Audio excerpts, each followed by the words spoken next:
지옥의 세 번째 영혼. 지옥에서 온 세 번째 사람도 자매였습니다. 그녀는 이 생에서 많은 선행을 행했습니다. 그녀는 저에게 이렇게 설명했습니다. 그녀는 살아생전에 자신이 가진 모든 것을 그것이 마지막 소유일지라도 항상 포기했습니다.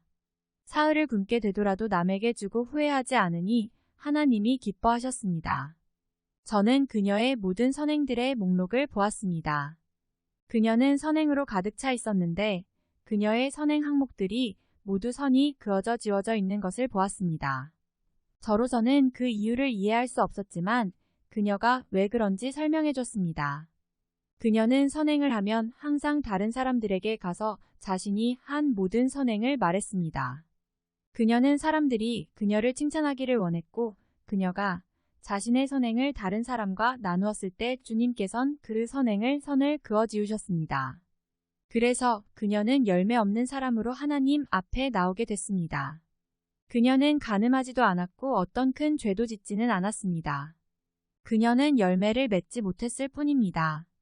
열매 없는 자로 하나님 앞에 나왔을 때 그녀는 자신이 지옥에 가게 될 것을 알았습니다. 주님은 이 생에서 그녀에게 이렇게 하지 말라고 경고하시며 다음과 같이 말씀하셨던 것입니다. 왼손이 하는 일을 오른손이 모르게 하며 오른손이 하는 일을 왼손이 모르게 하라. 그녀는 자신이 잘못하고 있는 걸 알고 있었고 또 하나님의 음성을 들었지만 순종하지 않았습니다. 그녀는 다른 사람들이 자신에 대해 좋게 말할 때 기뻐했습니다. 그녀의 모든 선행은 헛된 것이었습니다. 저는 그녀에게 당신에게 다른 죄는 없네요 라고 말했습니다. 그녀는 단지 열매를 맺지 못한 채 하나님께 온 것입니다. 저는 제 친구이신 여러분들이 하나님 앞에 열매를 많이 맺기 위해 일하러 가시길 간곡히 부탁드립니다. 이것이 아주 중요한 이유는 당신이 좋은 기독교인이었고 당신이 어떤 악도 행하지 않았는데도 열매 없는 사람으로 뒤에 앉아있게 되면 당신의 끝은 지옥이라는 것을 알아야 하기 때문입니다. 천국에는 열매 없는 사람이 없습니다. 그 아름다운 열매를 맺지 아니하는 나무마다 찍혀 불에 던지우느니라. 마태복음 7장 19절 말씀. 그러므로 구제할 때에 외식하는 자가 사람에게 영광을 얻으려고 회당과 거리에서 하는 것 같이 너희 앞에 나팔을 불지 말라. 진실로 너희에게 이르노니 저희는 자기 상을 이미 받았느니라. 마태복음 6장 2절 말씀. 지옥에 있는 네 번째 영혼. 네 번째로 본 사람은 형제였습니다. 그가 차에 치여 죽었을 당시 그는 장로 목사였습니다. 그는 38세였습니다. 저는 여러분들이 무엇을 믿고 계신지 모르지만 제가 그를 보았을 때 이 영혼이 저에게 설명했던 것을 여러분께 말씀드리겠습니다. 저는 그걸 여러분께 전달해드리고 싶습니다. 이 이야기를 어떻게 받아들이는지는 여러분의 몫입니다. 이 장로는 주님께서 사랑하시던 어떤 교회의 장로였습니다. 큰 교회는 아니었습니다. 주님께선 그들에게 한 선지자를 보내셔서 그를 통해 이 장로에게 말씀하시기를 나는 이 교회가 가르침 내서 하나님의 뜻을 성취하기를 원한다. 이 장로는 이 말씀이 의미하는 바를 이해하지 못했고 그래서 주님께서는 이 선지자를 또 다시 보내셔서 나는 너희가 올바른 방식으로 성찬식을 하기 원한다 라고 말씀하셨습니다. 이 세상에서 저는 신도들이 발을 씻는 즉 세족식을 하는 교회에는 가본 적도 없었고 또 그것이 중요하다고 생각한 적도 없었습니다. 그러나 이것을 주님께서 저에게 보이셨을 때 저는 제 과거가 부끄러워졌습니다. 이 장로는 그의 교회에서 세족식을 하지 않았습니다. 그는 아버지가 그것이 중요하지 않다고 가르쳤기 때문에 반대했던 것입니다. 아버지가 돌아가시고 그가 장로가 되었을 때도 그는 그것이 중요하다고 생각하지 않았습니다. 그러나 주님께서 그 선지자를 보내어 기는 계명명령이니 너희는 이것을 행하여라 라고 말씀하셨습니다. 그러나 이 장로는 그 선지자와 논쟁하기 시작했습니다. 선지자가 말했습니다. 형제여, 주님께서 이렇게 말씀하신 것입니다. 그 선지자는 여러 번 이 장로에게 와서 경고했습니다. 이 장로는 그에게 내 교회에서는 내가 지도자입니다. 라고 말했고 선지자는 형제여, 그런 식으로 말하지 마세요. 주님께서 이렇게 말씀하신 것입니다. 그러나 이 장로는 다시 한번 말씀드리지만 제가 제 교회의 지도자입니다. 라고 말하며 자신을 변호했습니다. 여호와께서 한 번 더 이 선지자를 보내어 이 사람에게 경고하셨으나 이 사람은 너무 고집이 셌습니다. 그는 내 아버지가 내게 이렇게 가르치셨으니 나도 그렇게 이해한다. 그리고 대답했고 이 선지자에 대한 사랑이 식어지기 시작했습니다. 주님께선 그에게 회개할 기회를 주셨지만 그는 거절했습니다. 그러던 어느 날 그가 거리를 걷고 있었는데 어떤 길을 건너려다 차에 치여 죽었습니다. 그는 이곳은 내 교회이고 내가 지도자다라고 말했기 때문에 지옥에 갔던 것입니다. 형제자매 여러분, 하나님의 음성에 주의를 기울이세요. 그분께서 당신의 마음에 말씀하시는 것에 귀를 기울이세요. 여러분을 가르치는 건 제 일이 아닙니다. 그러나 이 영혼은 자기가 지도자라고 말했기 때문에 지옥에 있습니다. 주님께서 한번 하라고 하시면 가서 그것을 하십시오. 주님께서 요구하시는 것을 당신이 하지 않으면 주님은 당신의 손에서 그것을 요구하실 것입니다. 지옥에 있는 이 영혼들은 회개할 3번의 기회가 자기들에게 주어졌었다고 저에게 말했습니다.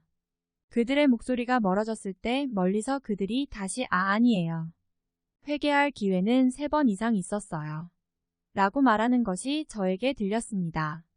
저는 지금 제대로 말하기가 아주 힘듭니다. 제 몸에 큰 고통이 있기 때문입니다. 둘러보니 여기에 젊은 남자 청년들이 많이 보입니다. 가르치는 것은 자매들의 자리가 아니라 바로 여러분 형제들의 자리입니다. 가르치는 것이 바로 여러분이 있을 곳입니다. 성경을 붙들고 서 있는 것이 바로 여러분이 있을 곳입니다. 여러분이 하나님을 위해 일하는 것을 볼 때 여러분 부모님은 기뻐하실 것입니다. 사랑하는 자매 여러분, 저는 여러분을 지적하고 싶진 않습니다. 그러나 주님 앞에 올 때 머리를 가리십시오. 머리를 가리지 않고서 어떻게 하나님의 임재 안에 있을 수 있나요? 부끄럽지 않습니까? 주님께선 이것은 아내에게만 해당되는 일이라고 말씀하신 거라고요. 저에겐 해당되지 않아요. 라고 자신을 변명하지 마세요. 자매님들, 하나님 앞에 나올 때는 머리를 가려야 합니다. 부모님들은 자녀들을 위해 기도하셔야 합니다. 그들이 그리스도인이라고 생각하시지만 여러분은 그들을 알지 못합니다. 여러분의 이 교회에는 얼마나 많은 간음이 있나요? 교회에 앉아 있다고 해서 그들을 그리스도인이라고 생각해선 안 됩니다. 주님께서 저에게 계시해 주시기를 그들은 멸망할 것이다 라고 하셨습니다. 그들을 위해 금식하고 기도하셔야 합니다. 멸망을 향해 가는 젊은이들을 위해서 금식하고 기도하셔야 해요. 주님께서 징계하고 계심으로 큰 파괴가 있을 것입니다. 이때엔 그 누구에게도 더 이상 용서가 없을 것입니다. 그러나 여러분이 무릎을 꿇고 기도하시면 주님께서 오셔서 영혼아, 일어나 나를 따르라. 내가 너를 인도하여 이 도시 밖으로 나갈 것이나 이 도시는 불에 타 멸망하리라 라고 말씀해 주실 것입니다. 하지만 좋은 침대에서 잠을 잘 자고 있더라도 주님께서 오셔서 나는 깨워주실 것이라고는 생각하지 마십시오. 아닙니다. 그런 식이 아닙니다.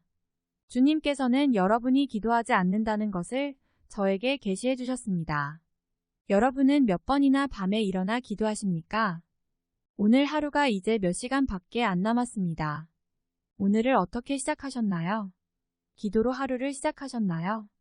주님께서는 저에게 계시해 주시길 여러분 중 일부는 단지 호기심으로 여기에 왔다고 하셨습니다.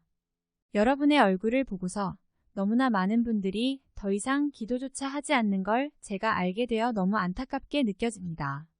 형제 자매 여러분, 여러분은 기도가 능력임을 아셔야 합니다. 주님께서 여러분을 채찍질하기 시작하실 때 저는 그걸 보고 싶지 않습니다. 지옥에 있는 영혼들이 바라는 것. 이제 돌아가서 지옥에서 저에게로 왔던 이 영혼들에 대해 이야기하고 싶습니다. 저는 그때 울고 있었고 제 마음은 옳지 않은 상태였습니다. 저는 땅으로 돌아와서 모두에게 용서를 구하고 싶었습니다. 또 모두를 용서하고 싶었습니다. 누군가가 저를 슬프게 했다면 저도 그들을 용서하고 싶었습니다. 왜냐하면 지옥에 있는 이 영혼들이 자신들의 과거에 대해 매우 후회하고 있었기 때문인데 그들이 용서를 구하고 있어도 용서받지 못하는데 그 이유는 땅에 있을 때에 그들도 남을 용서하지 않았기 때문입니다. 너희가 사람의 과실을 용서하면 너희 천부께서도 너희를 용서하시려니와 너희가 사람의 과실을 용서하지 아니하면 너희 아버지께서도 너희 허물을 사하지 아니하시리라. 마태복음 6장 14절에서 15절 말씀. 지옥에서는 모든 사람이 자기가 한 일을 슬퍼하며 서로에게 묻습니다. 영혼아, 너는 나보다 회개할 기회가 더 많았는데 왜 회개하지 않았냐? 왜 이곳에 왔느냐? 요거 말입니다. 더 많은 내용들은 중략했습니다.